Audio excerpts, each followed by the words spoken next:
Mettez-vous d'accord. Je ne sais pas si on va arriver à se mettre d'accord ce vendredi matin. Allez, mettez-vous d'accord avec des thèmes qui sont concernants. Israël-Iran, évidemment, la guerre. Ça fait une semaine que ça dure. Trump qui temporise. Et nous avons notre président de la République qui devrait s'exprimer depuis le salon du Bourget. Le Conseil constitutionnel, qui retoque la loi Attal sur la justice des mineurs. Je crois qu'il y a beaucoup de choses à dire là-dessus. Nous parlerons de cette vague de démissions chez les maires de France. C'est une enquête du Cevipof pour le compte de l'Association des maires de France. Alors que nos débatteurs s'installent dans le studio, je vais vous saluer, messieurs. Et bonjour. Bonjour à vous. C'est bien, vous êtes en train d'arriver en direct. Là, c'est super. J'adore moi ça. Bon, allez, je commence par vous. Bonjour Pascal Bataille. Bonjour. Bonsoir. Animateur, producteur. On vous présente plus. Auteur du petit traité du silence à l'usage des gens bruyants, paru chez Guy Trédaniel, éditeur. Rassurez-moi, vous n'allez pas vous taire là pendant le Non, quand je viens chez vous, j'ose enfreindre un peu cette règle que je conseille au plus de gens possible, c'est-à-dire de faire régner un peu de temps en temps quand même moins le de silence. bruit, voilà. Moins de bruit médiatique, plus de calme. Mais j'essaie de tourner cette fois ma langue dans la bouche avant de parler. Ouais, vous n'allez pas faire ça à chaque fois, on n'a pas le temps. Avec nous également Gilbert Azoulay. Bonjour. Bonjour, directeur général de News Tank Education, journaliste pour l'Hémicycle. Oui, j'ai la chance de travailler avec Éric Revel, que vous connaissez bien. Oui, le grand Éric Revel, grand par la taille et par le talent. Je vous ai amené le dernier numéro, qui sort dans quelques jours. Nous avons eu droit à une distribution de l'Hémicycle, qui est un très beau, comment dit-on, un MOOC, c'est ça. Ouais. Un MOOC, un très beau magazine qui sort tous les trimestres. Tous les trimestres, un trimestriel, très beau, très bien foutu. Et là, il y a quelques chiffres exclusifs, une interview de Rachida Dati. Alors, n'en dites pas trop parce que il sort dans quelques jours. Donc je vous l'ai mis en exclu. Oui, on dit rien. Et puis j'ai eu la chance de réaliser le dossier consacré à la transition écologique et sociale chez nos futures élites. Est-ce qu'ils sont prêts à relever le défi demain? Je vais vous faire parler du climat dans un instant, donc gardez vos arguments. Avec nous, Jean-Pierre Denis, bonjour. Bonjour, journaliste, écrivain, poète. J'aime bien le rappeler que vous êtes un poète aussi. Directeur de la newsletter Théopolitique. Enfin, c'est réducteur, vous avez une carrière... J'ai longtemps dirigé le magazine La Vie. La Vie, mais bien sûr. Moi, je vous ai connu à l'époque de La Vie. Voilà. Mais il y a une vie après la vie, vous voyez, c'est ça qui est bien. Et la vie continue. La vie continue. Voilà. En tout cas, il fait très bon dans votre studio. Je peux vous dire que quand on est à propos de réchauffement climatique, on se sent très bien. Ouais, mais la clim démultipliée, je sais pas si c'est la bonne idée. C'est comme les data centers. Tout ça, ça bouffe de l'énergie. Justement, transition toute trouvée pour vous saluer, Jean-Luc Benamias. Bonjour. Bonjour Jean-Luc, vous êtes à distance vous, vous n'êtes pas dans les studios. Marseille.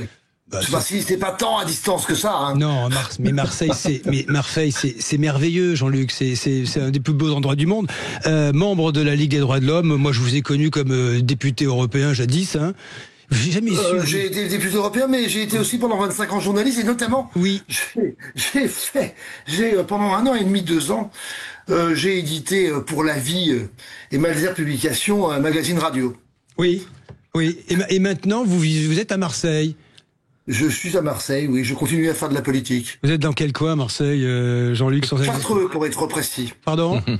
Chartreux. Les Chartreux à Marseille. Allez, je rappelle le grand rendez-vous sur Sud Radio. Permettez-moi, je fais un petit écran de pub. Vous m'autorisez, messieurs. C'est Toulouse-Bayonne qui est à l'affiche ce soir de la première demi-finale du Top 14 Sud Radio, la radio du rugby. Nous serons en direct du Novotel Lyon-Bron de 18h à 20h, au cœur de la mêlée. Puis l'avant-match et la rencontre, c'est à vivre vraiment. À 21h05. Ensuite, le match sur Sud Radio. Allez, vos coups de cœur. Je commence avec vous, c'est la tradition, les coups de cœur, Mettez-vous d'accord, avec vous, Pascal, Jean-Pierre. Je commence avec Jean-Pierre. Quel est votre coup de cœur Je ne sais pas si vous avez vu passer, alors c'est évidemment pas évident d'en passer. C'est une opération de com dans Paris Match, François Hollande, Julie Gaillet, ils essaient de nous la rejouer un peu, j'allais dire années 80. Petit déjeuner, il se lève, il porte le thé, il y a les croissants, le jus d'orange. Bon, il renverse un peu les trucs en les portant dans la cuisine, mais c'est pas trop grave, elle lui en veut pas. Et puis il se tourne vers la bonne ville de Tulle et elle dit oh mais comme c'est charmant, ma vue préférée c'est là-bas les maisons ouvrières. Bref, c'est complètement raté. C'est complètement raté. C'est complètement raté. Les maisons ouvrières. Les maisons ouvrières, ça fait honnêtement, ça fait complètement décalé, ça fait même un peu grincé. Voilà, puis François Hollande il y a un petit côté châtelain. Il y a un petit côté à la fois châtelain et homme déconstruit. Mais on se déconstruit pas tous de la même manière. Vous voyez, alors François Hollande se déconstruit en faisant la cuisine. Et à ce moment-là, Julie Gaillier se tourne vers la cuisinière sur lequel on est le matin. Hein, je rappelle, c'est le petit déjeuner. Et dit. Et d'ailleurs, regardez, hier soir, il a fait des moules, n'est-ce pas merveilleux. Alors personne n'a pensé à mettre les moules au frigo. Je sais pas s'il en manquait de personnel à ce moment-là, mais c'est totalement raté. C'est totalement raté. Pourquoi vous dites ça ? C'est totalement raté parce que justement, c'est ça qui est intéressant. Je pensais que ce mode de communication, autrefois très maîtrisé, des photos dans Paris Match, bon, ils sont en costume, hein, lui est en costume de ville, elle a choisi une robe, allusion à la robe d'Yvonne de Gaulle, d'après ce que me disent les spécialistes. Tout ça d'habitude était très posé, mais aujourd'hui, au moment où on fait des vidéos de ce genre de spectacle et où on les poste sur les réseaux sociaux, ça marche plus du tout, puisque tout le monde regarde d'un œil beaucoup plus critique, et ce qui était une opération de com devient très facilement un fiasco. Bref, c'est totalement has-been. Vous dites que c'est has-been. Jean-Luc Benalias, vous n'êtes pas en studio, donc je me tourne vers vous direct. C'est compliqué à distance toujours. Hein. Le côté vintage de match, pour vous, c'est obsolète, c'est dépassé ou c'est... Ouais. Bon, les gens peuvent acheter Paris Match s'ils ont envie. Et moi, je suis pas un lecteur passionné de Paris Match depuis très longtemps. Hein. Les opérations de com comme ça fonctionne plus sur les gens. Hein. Ça fonctionne avec les gens qui disent Paris Match peut-être, mais au niveau global sûrement pas. J'ai regardé tout ça, j'ai vu ça sur les réseaux sociaux. Cette histoire entre les deux là, à Tulle. Bon, ça fait pas bourgeois, mais ça fait très ancien. Ça fait très ancien. Gilbert Azoulay. Moi, je trouve que c'est un peu, comme tu le dis, hein, c'est complètement raté, parce que en fait, quel est l'intérêt, quelle est l'idée derrière? C'est-à-dire que François Hollande, on compte pas sur lui pour reprendre quelconque fonction. Alors peut-être que lui s'imagine. Lui, il a envie. Quand même. Mais enfin, bon, excusez-moi. Excusez-moi, j'imagine pas une seconde. Enfin, c'est un message subliminal quand même. Oui, mais enfin, excusez-moi, je prends un message subliminal pour lui et ses amis de Paris Match, en l'occurrence, parce que si j'avais été rédacteur chef de Paris Match, je sais pas si j'aurais misé sur un reportage photo avec Hollande et Julie Gaillier. Voilà. Mais c'est surtout la vidéo qui tue en fait le jeu. C'est surtout la vidéo qui tue. Parce que dans un reportage photo, on peut toujours éliminer. Dans un reportage texte, la petite phrase un peu de travers, on n'est pas obligé de la reprendre. Mais la vidéo, ça pardonne pas quand c'est pas vraiment soigneusement édité. Et c'est ça qui se passe aujourd'hui. C'est ça la nouveauté aujourd'hui. C'est la communication est beaucoup plus difficile pour les politiques parce qu'en fait, elle se passe comme ça sur les réseaux sociaux. Il s'agit de faire le buzz. Mais le buzz, il est pas loin du bad buzz. Donc c'est ça qui est, je trouve, très intéressant. On communique plus aujourd'hui en politique, me semble-t-il, comme on pouvait le faire autant de Pompidou, de Giscard ou de Mitterrand. Voilà, ça a changé. Ça marche plus, les reportages, les reportages où le politique cherche à s'humaniser. Je pense que là, la vraie question, au-delà de ce qui a été dit très pertinemment sur le reportage en question de Paris Match et le décalage total entre l'image qui est censée être donnée et puis le résultat, c'est qu'aujourd'hui, on se rend compte que les politiques, mais pas que les politiques, les communicants qui les entourent, parce que n'oublions pas que François Hollande et Julie Gaillier, sur ce reportage, ils sont forcément assistés par des conseils, etc., comme le sont aussi Brigitte et Emmanuel Macron, qui se laissent surprendre pourtant à la sortie de l'avion avec cette baffe. Enfin, on voit aujourd'hui que les politiques sont complètement dépassés, effectivement, par les nouveaux moyens de communication. Ça va trop vite. Ça va trop vite. Ils n'arrivent plus à les gérer. Et au-delà des politiques, dont c'est pas forcément censé être le premier métier, je pense qu'il y aurait beaucoup de questions à se poser sur les gens qui les conseillent, qui autour sont sans doute très très chèrement payés pour prodiguer conseils, dossiers et autres analyses, et qui sont complètement à côté de la plaque de plus en plus. Jean-Pierre Denis, là-dessus, puisque c'est votre coup de gueule, hein, oui, de gueule, franchement, c'est un coup de gueule, c'est pas un coup de cœur, c'est à moitié un fou rire, à vrai dire. Mais bon. François Hollande, il essaie de se repositionner, et on l'a oublié. Justement, on se repositionne fonctionne pas en costard au petit déjeuner avec une table qui a l'air d'être une table d'hôte dans une villa bourgeoise. Pourquoi vous faisiez référence à Tante Yvonne tout à l'heure? Parce que c'était la robe choisie par Julie Gaillet et visiblement la même que sur celle qu'on trouve façon Tante Yvonne. Voilà. Mais elle ne tricote pas. Non, c'est une jolie robe, hein, je vous assure. Mais voilà, tout ça est trop pensé pour être vrai. Et je trouve que ce qui est intéressant aujourd'hui dans la communication, c'est qu'à un moment donné, le réel vous rattrape. On peut plus fabriquer aussi facilement peut-être que autrefois, et particulièrement au moment des fake news. À un moment donné, le réel vous rattrape. C'est pour ça que je trouve la comparaison avec la fameuse baffe à la sortie de l'avion, reçue par Emmanuel Macron de sa chère et tendre épouse, qui a fait tellement jaser au point que Emmanuel Macron lui-même a dû revenir dessus. Elle est assez juste, cette comparaison, parce qu'il y a un lien. À un moment donné, vous pouvez pas être complètement décalé du réel. Alors c'est paradoxal parce qu'on est dans le moment des fake news, de l'IA peut nous fabriquer même des faux reportages, des faux témoignages, mais ça devient justement important d'être plus près de la réalité des choses. Je suis toujours étonné parce que François Hollande, vous l'avez tous croisé, c'est quelqu'un qui est drôle, intelligent, vif, qui a des idées pertinentes, et il tombe dans le panneau. Je me souviens de Strauss-Kahn qui avait fait un reportage en disant voilà, je repasse mes chemises au moment où il était candidat. Il y a plein de cas dans l'histoire politique où ils font pardonnez-moi, des conneries en communication, et je pense que je ne sais pas si c'est des conseils en communication, mais ils se disent ça serait une bonne idée. C'est une sorte de naïveté face à la communication qui m'étonne toujours. Mais Match, moi j'apprécie ce magazine, c'est une institution, donc on sait ce qu'on trouve dans Match, Gilbert. Oui, enfin, je ne m'attendrai pas à trouver François Hollande avec Julie Gaillet au petit déjeuner à Tulle. Et en plus, je le répète, moi, c'est un point de passage quand il y a des rendez-vous, quand il y a aussi des personnalités qui montent. On peut pas dire que François Hollande soit une personnalité qui émerge du monde politique. Là-dessus, je suis pas tout à fait d'accord avec toi. Enfin, non pas sur le fait qu'il émerge, mais je pense qu'il y a vraiment dans ce reportage-là et le moment où il est diffusé, etc. Je pense qu'il y a clairement une intention. Oui, bien sûr. Mais justement, quelle est l'intention? Parce que, à mon avis, Jean-Pierre Denis, c'est vous qui avez le mot de la fin sur ce retour. Son but, c'est pas de se rendre sympathique. En fait, il est plutôt jugé sympathique par les gens. C'est de se rendre à nouveau présidentiable. Crédible. Et donc là, c'est pas du tout en prenant son petit déjeuner. Il faut la jouer vraiment. J'étais président de la République, prise de hauteur. Peut-être, Jean-Pierre Denis, que la reconquête passe par Tulle. C'est pas gagné. C'est pas gagné. Il va falloir mettre les moules au frigo d'abord. Mettre les moules au frigo. Ça, c'est une punchline. C'est bien lancé. Allez, 10h57 sur Sud Radio. Mettez-vous d'accord. On se retrouve dans un instant pour la suite de ces coups de gueule. Et je crois qu'il y a un coup de cœur. Pas plus. À tout à l'heure. Sud Radio, le 10h midi. Mettez-vous d'accord. Mettez-vous d'accord. Pascal Bataille, Gilbert Azoulay, Jean-Pierre Denis et Jean-Luc Benamias, mettez-vous d'accord. Bon, pour l'instant, vous n'êtes pas trop en bisbille. Le pauvre Hollande. En année, oui. Ah si, c'était François Hollande avec une punchline signée Jean-Pierre Denis. C'était quoi? Vas-y, remets les moules au frigo. Oui. J'avoue, j'ai dit ça sur votre antenne. Balancer comme ça, c'est. Remets les moules au frigo en période de canicule, c'est plutôt conseillé quand même. Oui. Surtout après une nuit où elles sont restées sur la cuisinière. Oui, parce que ça risque très vite de devenir une question de sentiment dans la cuisine.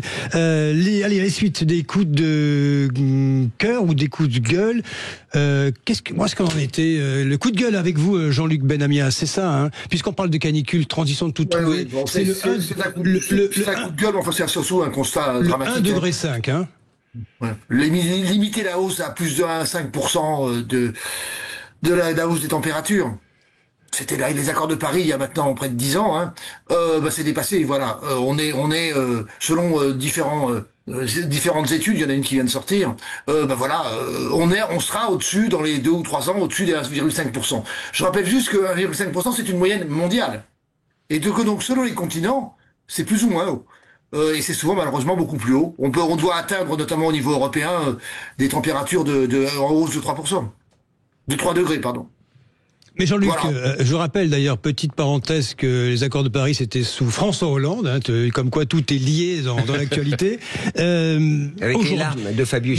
Mais qu'est-ce qu'on fait, Jean-Luc Benamias? Qu'est-ce qu'il faut faire aujourd'hui? Parce que vous avez vu les questions que les gens se posent. Il fait trop chaud, il faut adapter le travail, est-ce qu'on met des clims? Non, parce que ça va bouffer de l'énergie, ça fabrique du gaz à effet de serre. Ça dépend comment on produit l'énergie. Oui, c'est ça.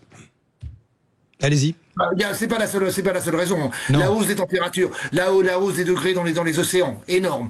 Les changements climatiques, les changements réels climatiques, la baisse des fonds glaciales sur les différents glaciers, sur le pôle Nord et le pôle Sud. Enfin, tout ça sont des éléments relativement incontrôlables si on n'est pas en mesure, non pas de les contrôler, mais d'essayer de limiter la casse. Ouais, mais la France décarbone quand même. J'ai lu ça, Jean-Luc Benamias. Ouais. L'industrie s'y met, pour ça se stabilise. Elle décarbone parce que l'industrie, ça vous a pas échappé. Oui. Est en large disparition dans notre pays, et c'est malheureux d'ailleurs. Bah oui, l'industrie disparaît, donc c'est facile de décarboner si ça ne tourne plus. C'est ça que vous dites. Ouais.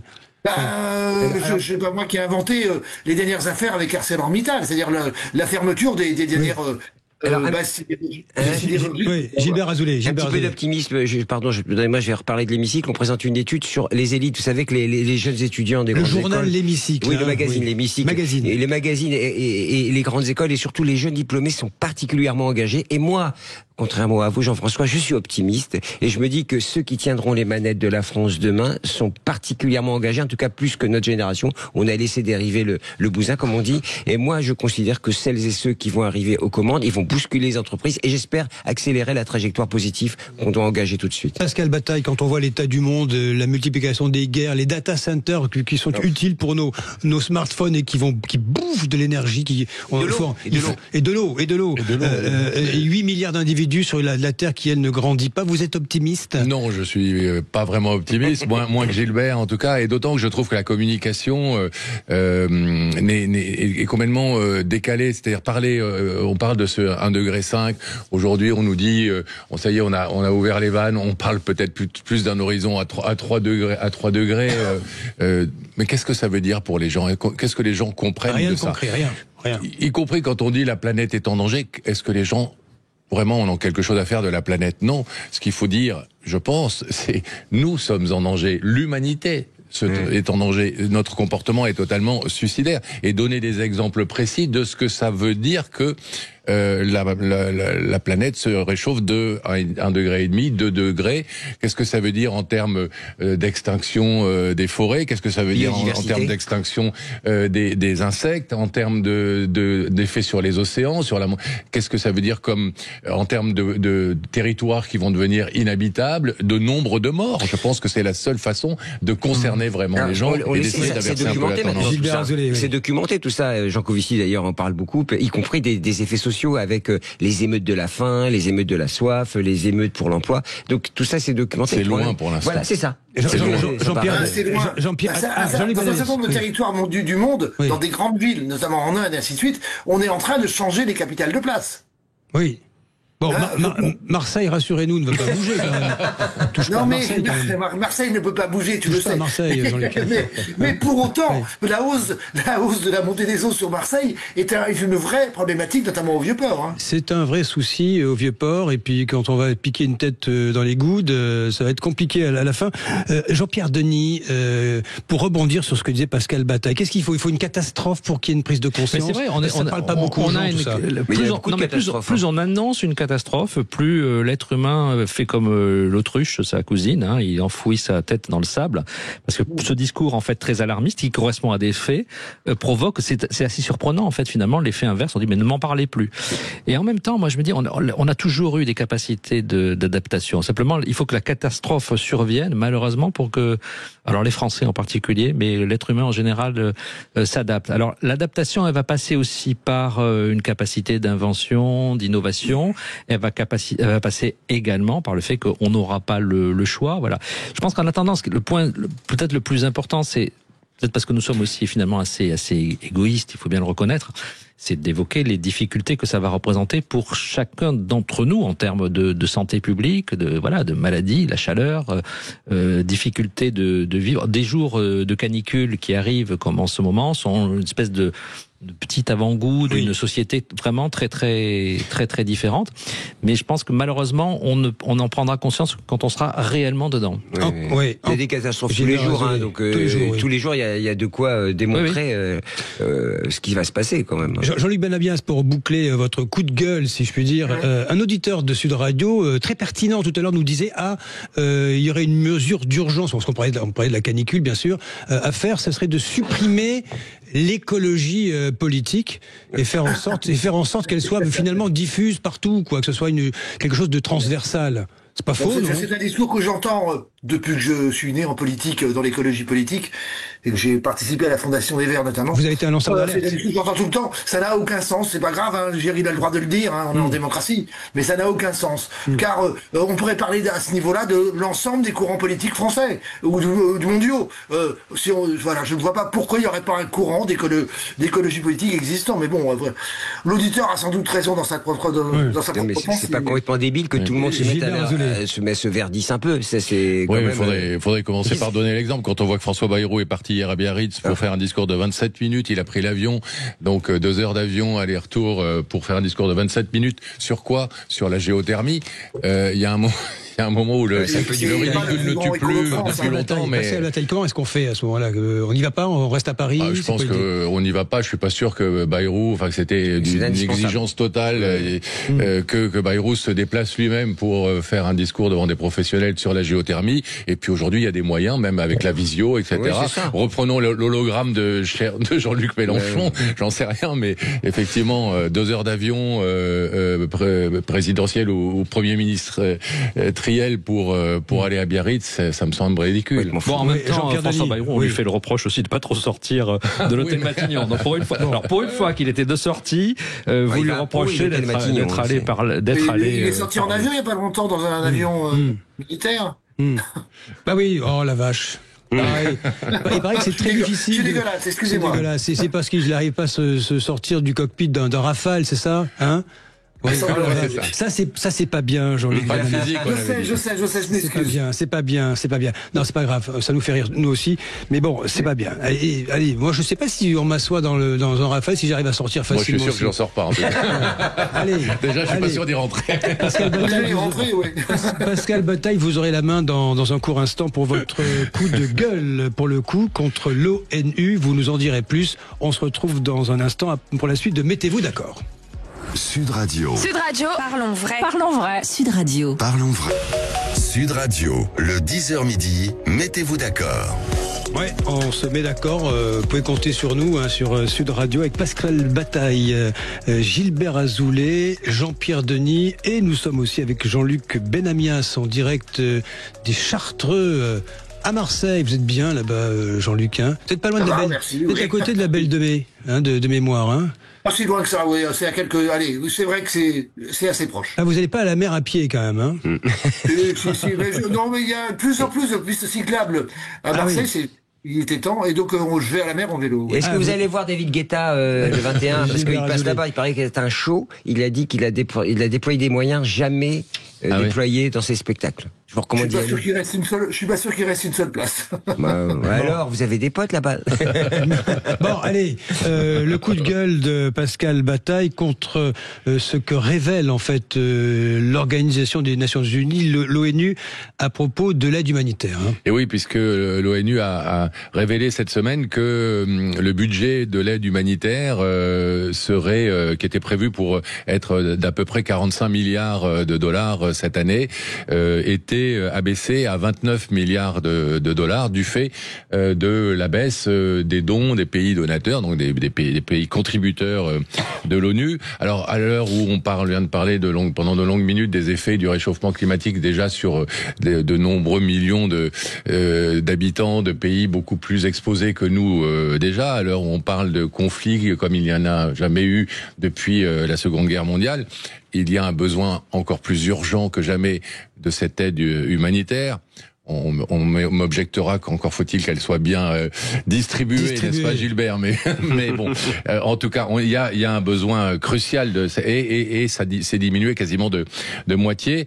Ce qui veut dire que d'après l'ONU, au lieu d'aider 180 millions de personnes vulnérables aujourd'hui comme c'était prévu, ils ne pourront en aider qu'une centaine de millions, donc 81 millions de personnes qui vont être laissées encore plus dans la nature.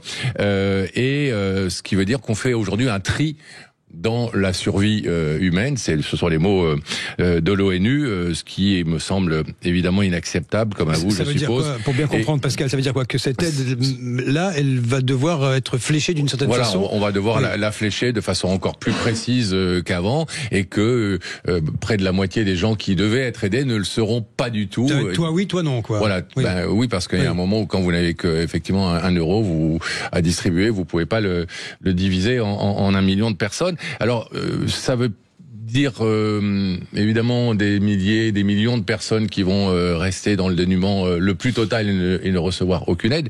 Mais moi, je voulais mettre ça en perspective, comme le fait l'ONU d'ailleurs, par rapport aux dépenses militaires de 2025.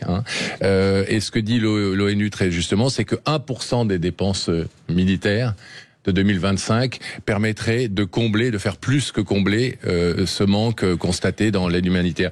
On dépense 2700 milliards de dollars cette année en armes, en conflits. Dépenses militaires, en dépenses militaires.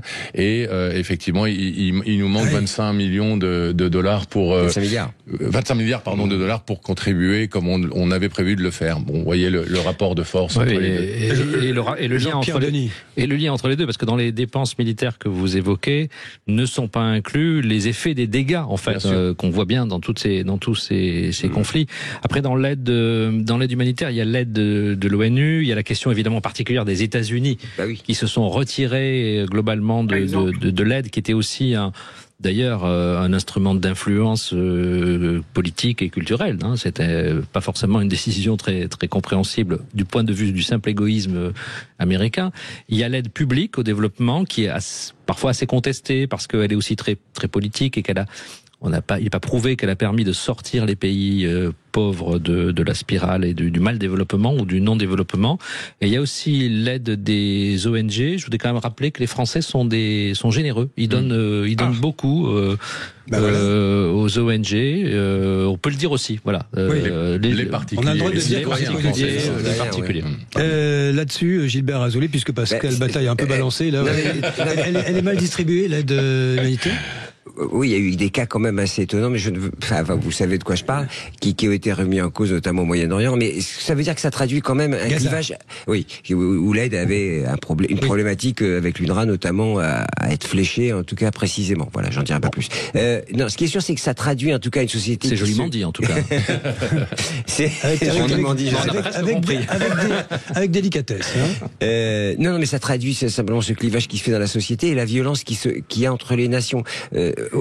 Avant, on avait une sorte de consensus, de terrain d'entente sur lequel on arrivait à s'entendre et à activer quelques actions vis-à-vis des plus nécessiteux. Là, aujourd'hui, en gros, on s'en fout. Trump décide du jour au lendemain de couper l'aide au développement, mais sans l'ombre d'une difficulté et avec une simplicité remarquable. Je veux dire que c'est assez remarquable de voir comment l'efficacité de sa décision. Donc aujourd'hui, on le voit même au sein même des Nations Unies, les débats qui s'opèrent avec le secrétaire général qui est mis à mal par des pays et qui est contesté dans ses choix politiques. C'est-à-dire qu'il y a vraiment un clivage qui s'opère, y compris en interne, pour dire il y a des prises de position qui gênent. Ce qui explique le clivage de certains pays qui, évidemment, se séparent et prennent des directions opposées. Très court avant le dernier, ce sera un coup de cœur d'ailleurs de Gilbert Azoulay là-dessus. Jean-Luc Benamias, je vous ai vu tiquer quand on a prononcé le nom de Trump. C'est que il n'est échappé à personne que la géopolitique mondiale est totalement bouleversée.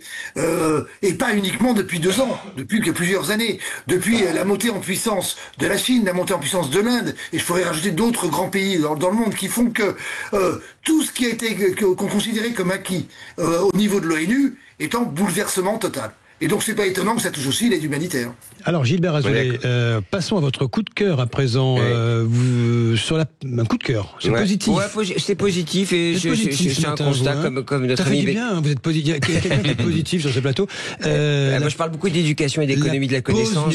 Voilà, la pause numérique. Alors depuis la rentrée, quelques dizaines de collèges français expérimentent une pause numérique. Plus de smartphone en journée. Il y a des écologiens dans le studio qui nous observent. Laissez tomber le smontphone et montrez l'exemple. Plus d'écran pendant les cours. Je vais balancer à mon tour. Il y a un jeune homme, vous êtes en classe de seconde, tous les trois. 2 secondes, là. Il a son petit smartphone. Non, on va pas vous embêter. On va pas balancer, allez. T'inquiète, tu peux reprendre ton smartphone, il n'y a pas de souci. Mais non, il m'écoute aucun d'entre nous n'en a dans le studio. Alors, plus de smartphone en journée, plus d'écran pendant les cours, sauf pour un usage pédagogique strictement encadré. Alors l'objectif, c'est reprendre le contrôle sur des outils devenus omniprésents. On le voit encore aujourd'hui, et c'est bien. Cette initiative soulève tout de même un débat bien plus large qu'il n'y paraît. Car derrière la volonté d'alléger la place des écrans à l'école, une critique légèrement voilée du numérique scolaire se dessine. Certains de nos industriels français sont inquiets car du coup, on ne parle plus que de dérives, de menaces pour la concentration, pour le lien social, voire pour les apprentissages. Moi, je pense que l'on se trompe et beaucoup de spécialistes. Le vrai enjeu, ce n'est pas de diaboliser le numérique dans l'enseignement, mais de poser la question du temps d'écran global dans la vie des enfants. Vous voyez ce que je veux dire? En moyenne, un collégien passe plus de 5 heures par jour devant un écran hors temps scolaire. Jeux vidéo, réseaux sociaux, vidéo à la chaîne, c'est là que le bas blesse en réalité. L'école doit être un lieu d'apprentissage du numérique intelligent. Vous savez, des outils bien utilisés complètent les savoirs et les remplacent pas.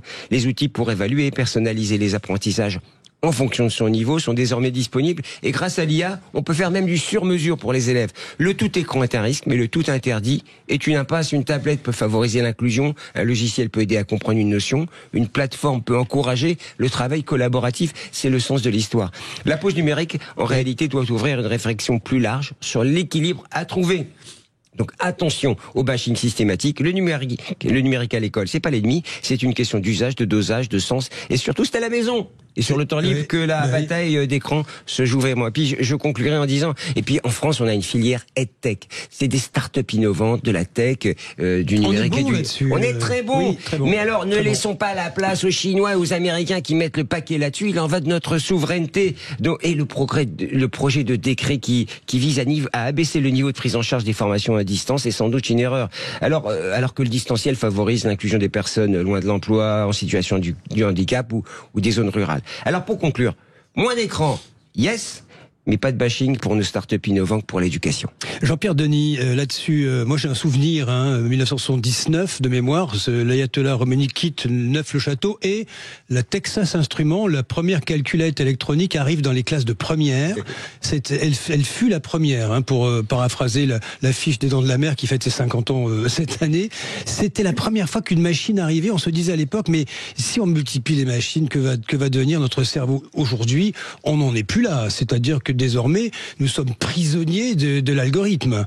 Oui, parce que notre cerveau, moi, je ne va pas très bien. Enfin, moi, je peux dire que je trouve qu'il est beaucoup plus difficile de se concentrer aujourd'hui. Moi, je l'éprouve personnellement que c'était le cas il y a quelques années.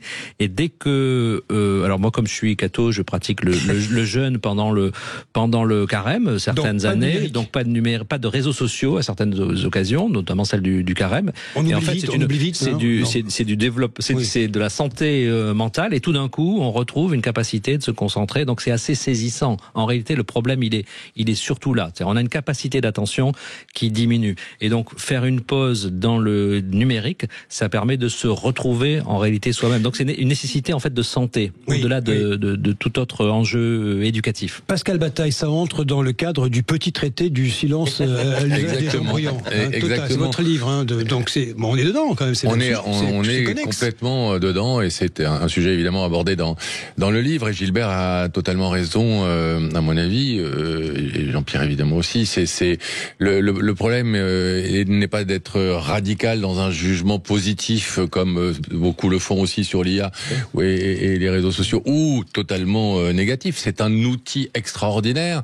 Les réseaux sociaux, les écrans, l'intelligence artificielle, ce sont des outils formidables. La problématique est donc de savoir les utiliser, et au lieu effectivement de laisser peut-être nos enfants dans une gestion totalement autonome et un peu irrationnelle de ces écrans, il faudrait, je pense, leur apprendre ça devrait faire partie de l'apprentissage dès les plus petites classes, pour ne pas en être dépendant, mais en être maître. Parce qu'il y a des possibilités merveilleuses. Il faut juste exploiter les bonnes possibilités, les bonnes opportunités, pas se laisser dépasser. Apprendre dès le plus jeune âge à serrer la fake news d'une vraie info, nouveau, apprendre, voilà. Donc c'est un nouvel apprentissage, ça. C'est un nouvel apprentissage. Oui, c'est très important. L'accès à la connaissance, c'est merveilleux. L'accès à la connaissance, c'est juste merveilleux. Il faut simplement pouvoir s'en détacher de temps en temps pour se retrouver soi-même. C'est ça le sujet. Mot de la fin sur ces coups de cœur, coups de gueule, Jean-Luc Benamias, depuis Marseille, hein, sur cette pause numérique. Ça va soulager les data centers aussi. Hein. J'y crois pas du tout à cette pause numérique. Pas une seconde, malheureusement. Je pense que malheureusement on est largement débordé par ça et que tout le système à ce niveau-là éducatif et scolaire est à c'est très difficile pour les enseignants d'essayer de maîtriser les enseignants et tous ceux qui sont dans les parcours scolaires de maîtriser tout cela. On part de loin. On est débordé et je pense que nos ados, ce que j'appelle ados, c'est les 12-14, sont vraiment dans une situation très difficile pour maîtriser tout ça. Oui, et ils sont en studio avec nous, ils sont 3, ils sont les bienvenus, ravis de vous recevoir. C'est un stage de vous acquiescer, ou de seconde. C'est ça, moi j'en ai un qui a 16 ans, il fait pareil. Il est en stage et puis il a le smartphone dans la poche arrière.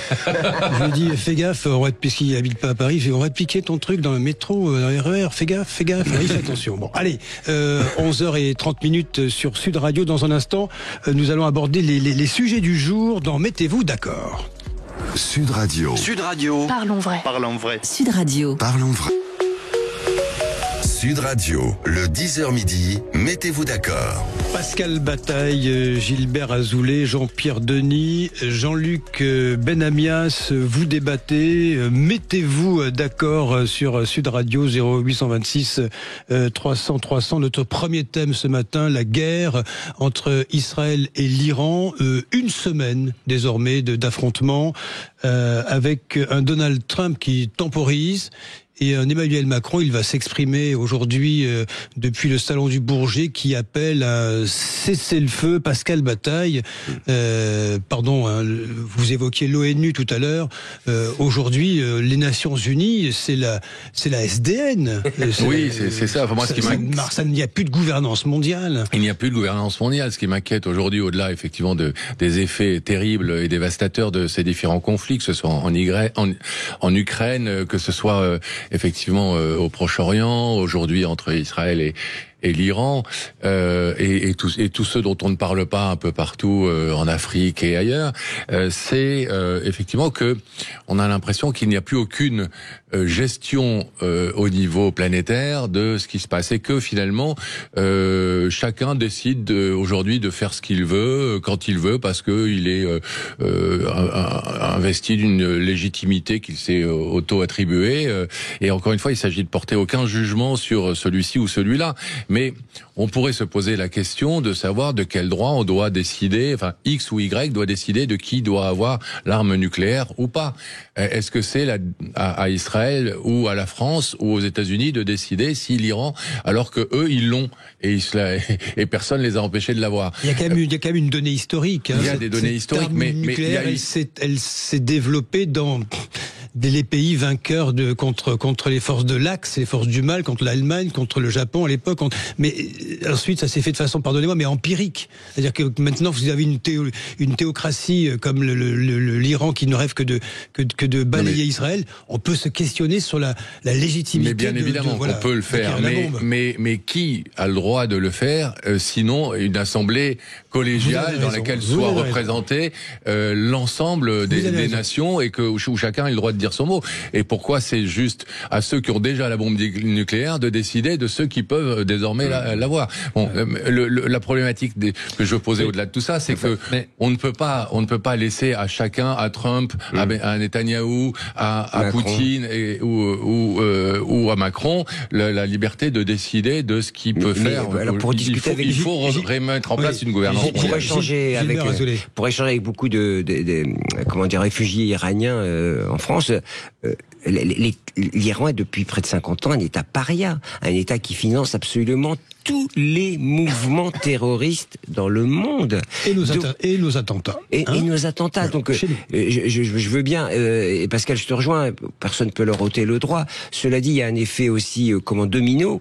Si l'Iran a la bombe nucléaire, l'Arabie Saoudite va s'équiper de la bombe nucléaire parce qu'ils sont évidemment contre l'Iran, l'Égypte va s'équiper parce qu'évidemment, donc il y a un effet domino qui est... ce que j'ai pas dit non plus. Hein, j'ai pas dit qu'il fallait que l'Iran ait la bombe nucléaire.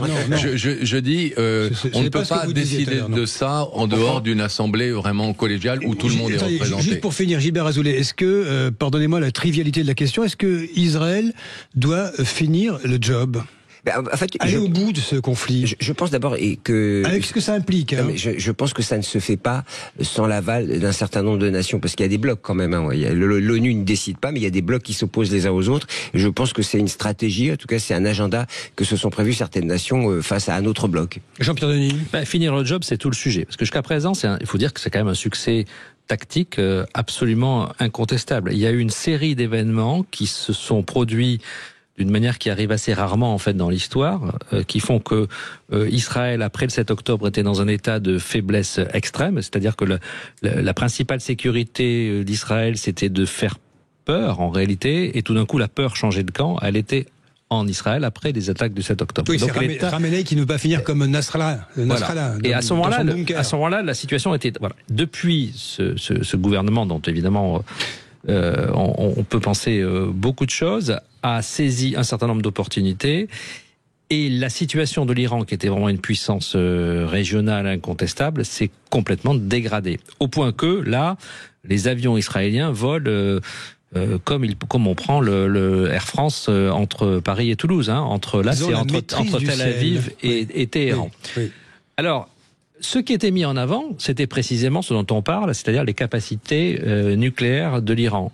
Est-ce qu'elles ont été pour autant anéanties? Non, en réalité. Donc, ce qu'Israël a anéanti, c'est la défense aérienne, la capacité de l'Iran à envoyer des missiles, à produire et à envoyer des missiles sur Israël, oui. Mais les capacités nucléaires, non. Elles sont enfouies sous 80 mètres de granit, et pour l'instant, elles sont pas atteintes. Et d'ailleurs, le danger, cette opération, si elle s'arrêtait là, ce serait que l'Iran se dise, vous voyez, il nous faut vraiment la bombe, parce que sinon, on est vraiment complètement vulnérable, et on ne sera invulnérable que le jour où on aura la bombe. Donc en fait, on est un peu au milieu du gué. Et je pense que l'hésitation de Trump, elle est aussi là, c'est-à-dire est-ce que il va effectivement rentrer dans une guerre directe avec l'Iran en envoyant ces armes extrêmement puissantes, ou est-ce que on peut négocier avec un régime? Il faut bien dire que le régime iranien est là, il est particulièrement affaibli, et il n'est pas soutenu par son opinion publique. Et ça, c'est un point très important.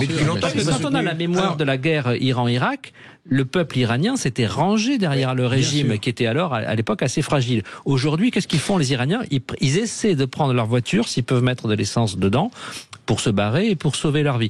Donc ce que ça a mis à nu, c'est quand même l'extrême faiblesse du régime iranien, mais aussi les risques, parce que tout d'un coup on se dit, ah oui, mais si ce régime tombe, regardez ce qui s'est passé en Irak, en Libye, est-ce que ça va pas être pire? En Syrie il faudra un jour qu'on reparle, messieurs, de la Syrie, de ce qui est en train de se devenir. Là-dessus, Jean-Luc Benamias, vous qui êtes depuis Marseille, à Marseille, avec un œil sur la Grande Bleue, la Méditerranée, c'est pas très loin, tout ce qui se passe là, finalement, c'est assez proche de nous.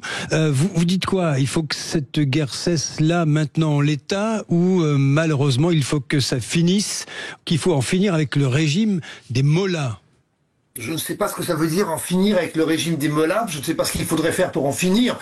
Maintenant, sur le fond, évidemment que ce serait très bien par rapport notamment à aux populations iraniennes qui souffrent depuis très longtemps de cette espèce de fascisme islamique. Ok, mais le dire ne suffirait pas.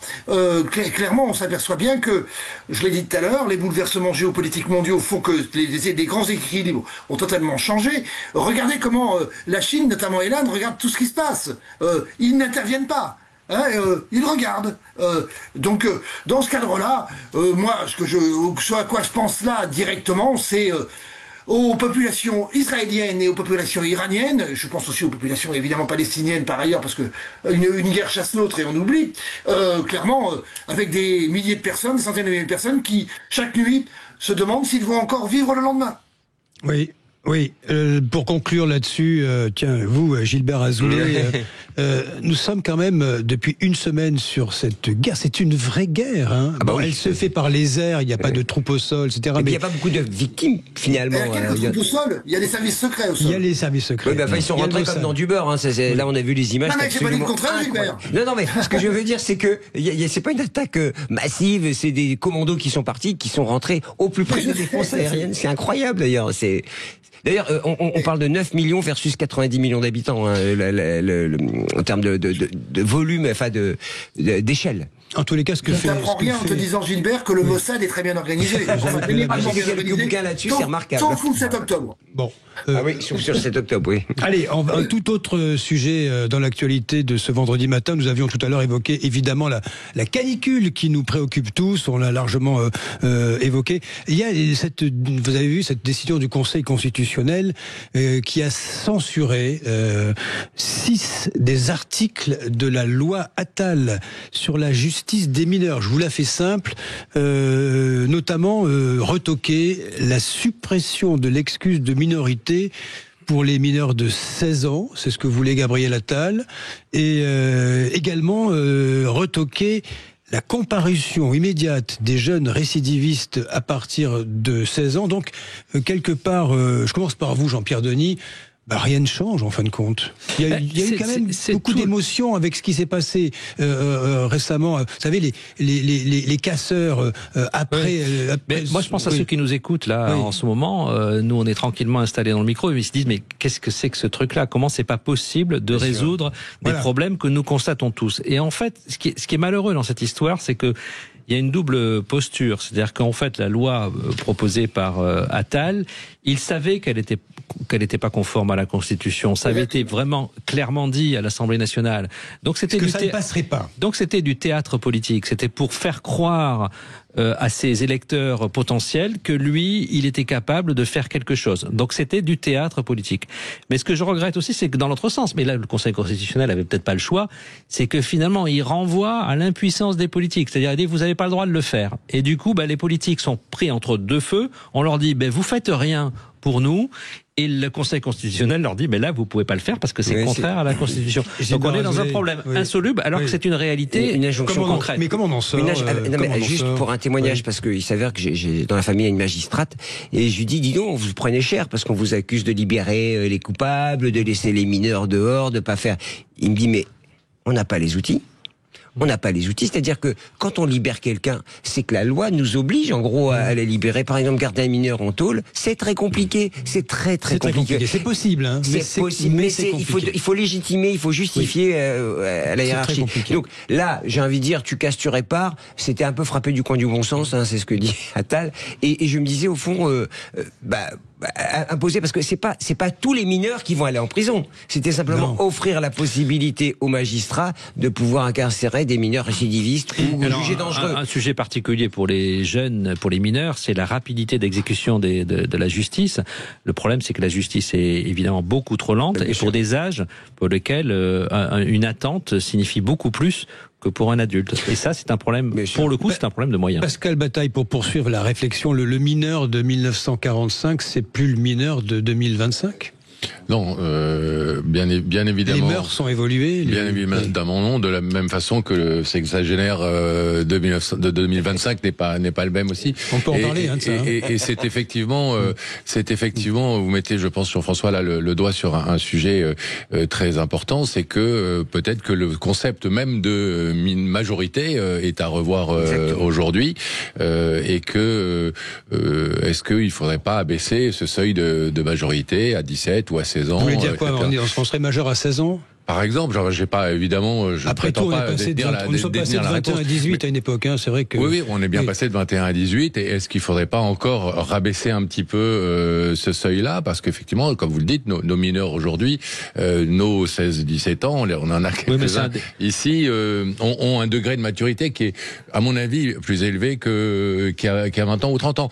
Au-delà de ça, juste pour éviter ce théâtre politique dont on parlait, là, je reviens sur le fonctionnement de nos institutions. Est-ce qu'il serait pas quand même rodomontades et rien ne se passe derrière. Voilà, est-ce qu'il serait pas quand même utile que ce fonctionnement de voter des lois et ensuite de les soumettre au Conseil constitutionnel, on en sorte en faisant une sorte d'étude, je dirais sur le vif par le Conseil constitutionnel ou par des délégués du Conseil constitutionnel. Il le savait très bien. Il le savait très bien. Mais on est dans ce théâtre dont tu parles, Jean-Pierre, c'est-à-dire qu'ils le savent très bien, mais tout le monde fait comme si on n'était pas sûr. Est-ce que voilà, il faudrait pas faut bien mettre les choses sur la table. éviter d'avoir à voter des lois dont on sait très bien qu'elles vont être toquées. Arrêtons de nous moquer du monde et faisons des lois dont on sait déjà qu'elles vont être constitutionnelles. C'est de la posture, Pascal Bataille, c'est d'envoyer des signaux symboliques aux électeurs. Oui, mais c'est ce qui fait aussi qu'on a plus de 50% d'abstention aux élections. Jean-Luc Benamia, sur l'aspect tu casses mais tu répares pas, finalement, c'est ce qu'envoie comme message le Conseil constitutionnel. Je trouve, je vais faire du global par rapport à ça. Nous vivons dans un monde politique absolument virtuel depuis le 7 juillet dernier. C'est-à-dire qu'on est dans quelque chose qui ne tient plus la route. La dissolution. Alors, évidemment, à l'Assemblée nationale, ils essayent chaque sous-tendance. Il y en a de très nombreuses sous-tendances. On a une Assemblée nationale quasiment à la proportionnelle.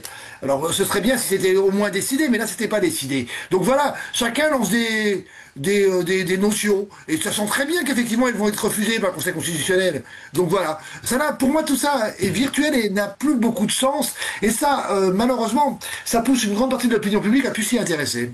Allez, on va passer au dernier sujet dans un instant. La vague de démissions chez les maires de France. C'est une très sérieuse enquête du Cevipof, signé Martial Foucault, pour le compte de l'association des maires de France. Les résultats sont assez surprenants. 11h48 sur Sud Radio. Sud Radio, c'est vous qui donnez le ton. Sud Radio, le 10h midi, mettez-vous d'accord. Avec Pascal Bataille, Gilbert Azoulay, Jean-Pierre Denis et Jean-Luc Benamias qui nous apportent un moment d'évasion. Vous êtes depuis chez vous au Chartreux, à Marseille. On a envie d'aller piquer une tête avec vous à la plage. La mer est à 28, oui. Oui. Ah bon, d'accord, ok. Bon, allez, dernier sujet. Vous avez vu cette enquête, 2189 maires qui ont démissionné entre 2020 et aujourd'hui, 2025, ces 5 dernières années, soit 417 par an. 1 sur 15 a calculé ce matin Benjamin Claise avec sa calculette Texas Instruments. Un niveau historique, c'est une étude très sérieuse réalisée par Martial Foucault, chercheur au Cevipof pour le compte de l'association des maires de France présidée par David Lisnard. Raison invoquée, vous savez quoi, j'étais très surpris, je pensais que ce serait les violences contre les maires qui sont quand même un phénomène réel, il n'est pas question ici de le minimiser. Une agression de maire, c'est une agression de trop, il faut le dire et le répéter, mais là la raison essentielle pour 31%, un cas sur 3 à peu près, ce sont les tensions au sein du conseil municipal qui motivent les maires à partir. Qui veut réagir à ça? Jean-Pierre Denis. C'est très intéressant parce que justement c'est pas le citoyen contre l'élu. On voit que le bruit du monde, les façons de faire en fait qui sont celles de la société et la montée de l'agressivité se transporte aussi dans la vie politique, dans un conseil municipal, y compris dans une commune, dans un village, et que tout le monde est un petit peu à cran alors que autrefois ça se réglait peut-être plus en douceur. Moi, je suis pas surpris. Ce qui me surprend, c'est que la raison, je dirais, parmi les raisons que moi j'aurais citées spontanément, il y a le fait, alors en particulier pour les communes les plus petites, c'est la perte de sens en fait d'un engagement qui vous empêche quand même de prendre vraiment des décisions, parce que les décisions sont prises à des multiples autres niveaux, et vous êtes là pour prendre tous les coups, la frustration, le sentiment aussi parfois d'impuissance, alors que il y a l'intercommunalité, enfin il y a plein de niveaux de décision qui font que la chose vous échappe. Mais c'est pas la raison qui est invoquée en premier. Il y a aussi un sujet, j'ai connu quelques maires,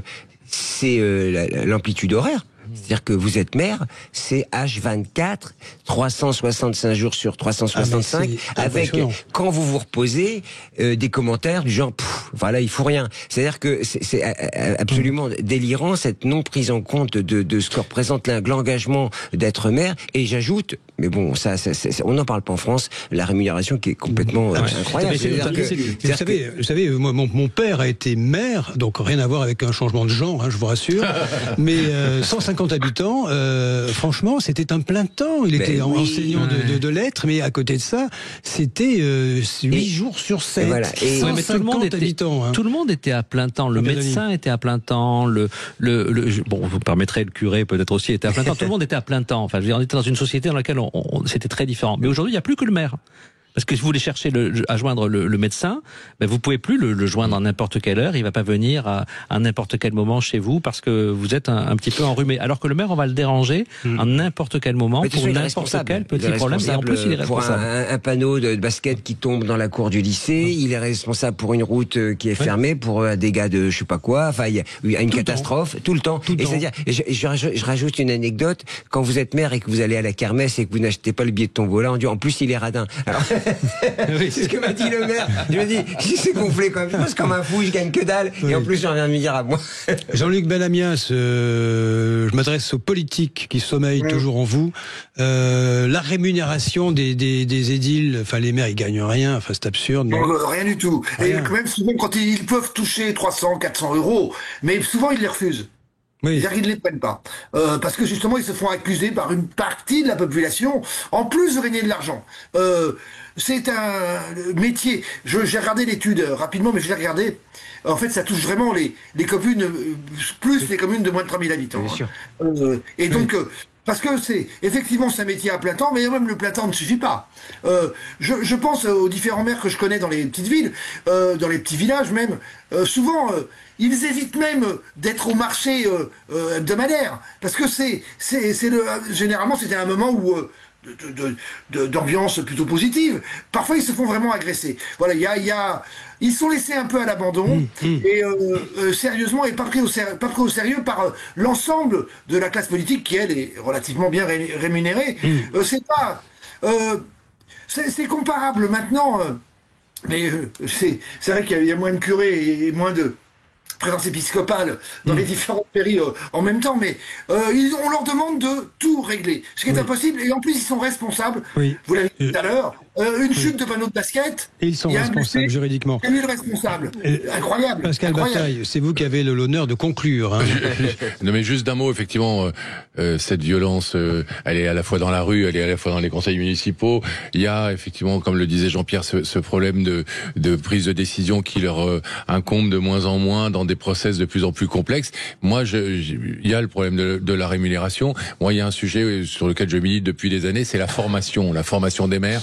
On l'a dit à plusieurs reprises là dans ces dernières minutes, ils sont responsables de plus en plus de choses en ayant de moins en moins de pouvoir, paradoxalement, et ils sont de plus en plus submergés par des normes, des réglementations, etc.